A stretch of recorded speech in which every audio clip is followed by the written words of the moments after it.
Our reading today is from the 10th chapter of the letter to the Hebrews.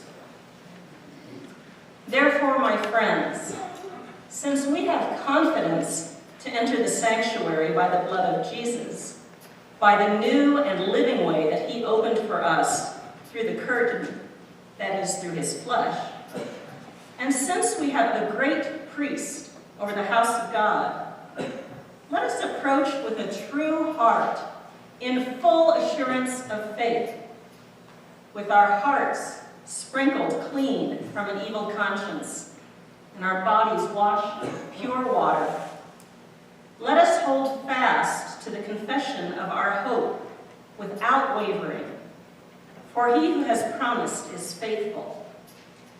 And let us consider how to provoke one another to love and good deeds, not neglecting to meet together, as is the habit of some, but encouraging one another, and all the more as you see the day approaching. This is the word of the Lord.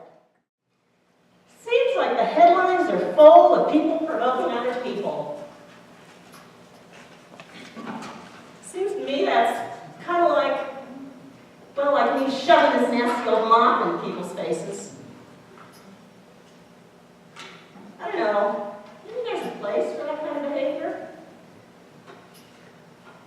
Seems like we get so tied up provoking each other, we forget to listen.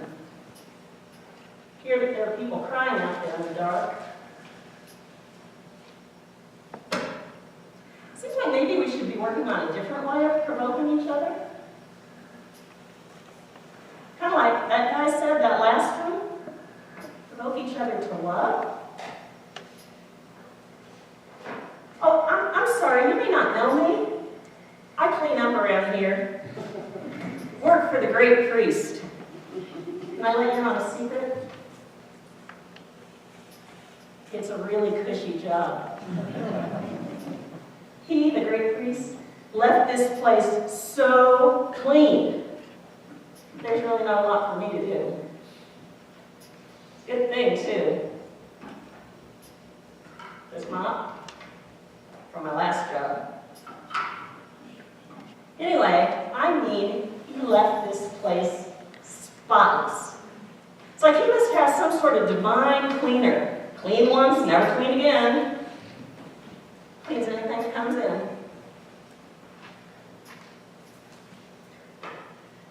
But the folks who come in here, seems like sometimes they're always looking to find some dirt. Oh, I don't mean that in a bad way. It's sort of like they're checking out each other, checking out themselves, like they can't quite believe that they're part of this place that the priest left so clean. Like they can't quite believe they really belong here. Other people, they come in and don't even notice how clean the great priest left it. Mostly, what I do, I air out the place, try to get rid of the smell of doubt. Oh, and the smudges on the mirrors from people looking so close trying to find blemishes, not realizing how clean they are here. Oh, and the smudges on these windows over here keep people from looking out beyond these walls. I wipe those up. And anyway, this job is so easy. I have a lot of time just to sit and think. Think about this place, about the great priest. Read a little bit. Surf the web. Oh, I read this thing just recently, written by this pastor guy. What was his name? Freddie something. Fowler? Well, has something to do with chickens. Beaks.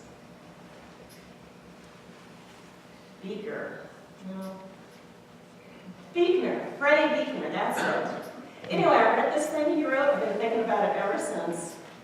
He said, you can survive on your own. You can grow strong on your own. You can human on your own. Can't become human on your own. Seems to me that maybe that's what this place is for. Learning how to become human. You know, the way God intended. Can't do it on your own. Maybe that's what that guy meant when he was reading about provoking one another to love. Seems like in a nice, clean place like this, folks could do a lot of work on learning how to become human. The way God intended. Boy, they could do that. My job would be even easier. No more smudges on the mirrors, because folks would know that being human means messing up over and over again, but they also know that all the blemishes are gone. Great priest has already taken them away. And the smudges on these windows, I wouldn't need to worry about those either. Folks would be coming in here, gathering around the windows, wiping them down themselves so they can look out and see where they might go provoke other people to love. Yeah. That'd be pretty cool. Reminds me, I read this thing from some other guy. It's so good, I printed it out. Let me read it to you. This was from some guy named Thomas Merton. Have you heard of him? He writes some pretty good stuff. Anyway, he talks about this experience he had in Louisville. Maybe he means Louisville. Anyway, at the corner of 4th and Walnut, in the center of the shopping district, I was suddenly overwhelmed with the realization that I loved all these people. That they were mine and I theirs. Okay, so his language isn't always real down to earth, but keep listening. Let's see.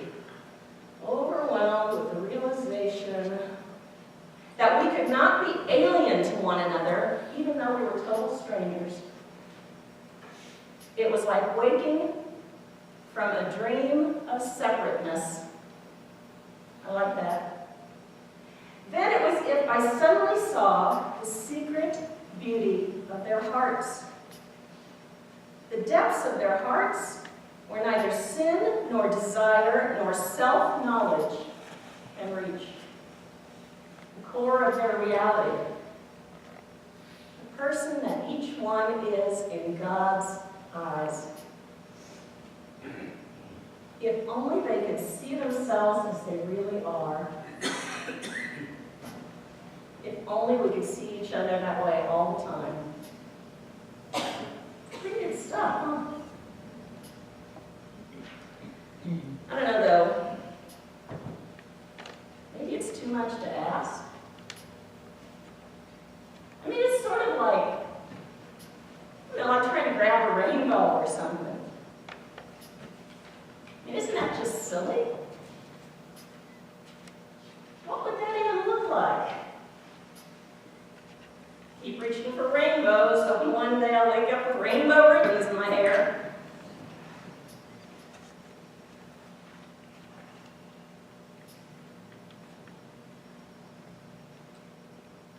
Keep reaching for rainbows, thinking, one God's morning I will wake up.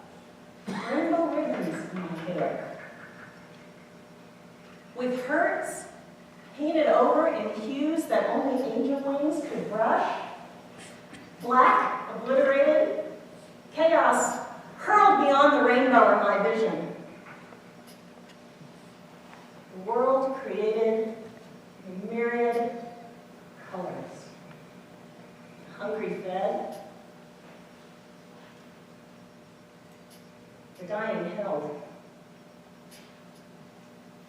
The maimed walking, the angry stroke, the violent calm.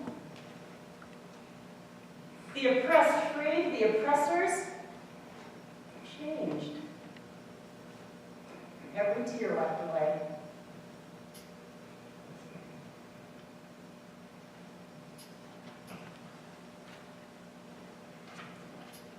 I keep reaching for rainbows, but instead of colors in our storm, gray and black infiltrate, dirtying the sky, and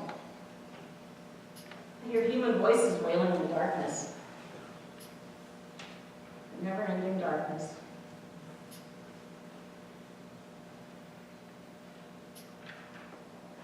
Just the same, I believe in the promise of the rainbow.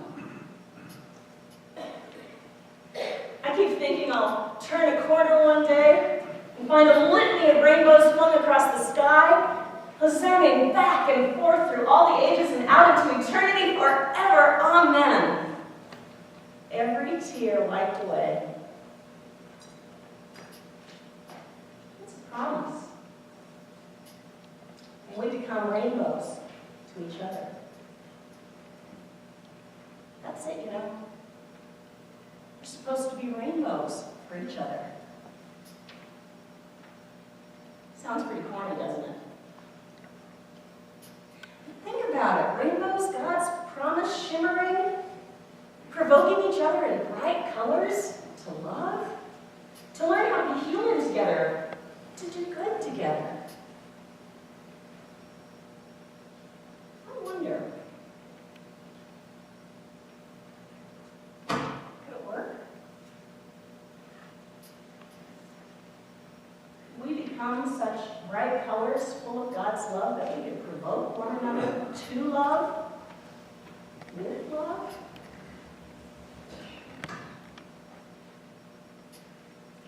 Colors of the rainbow.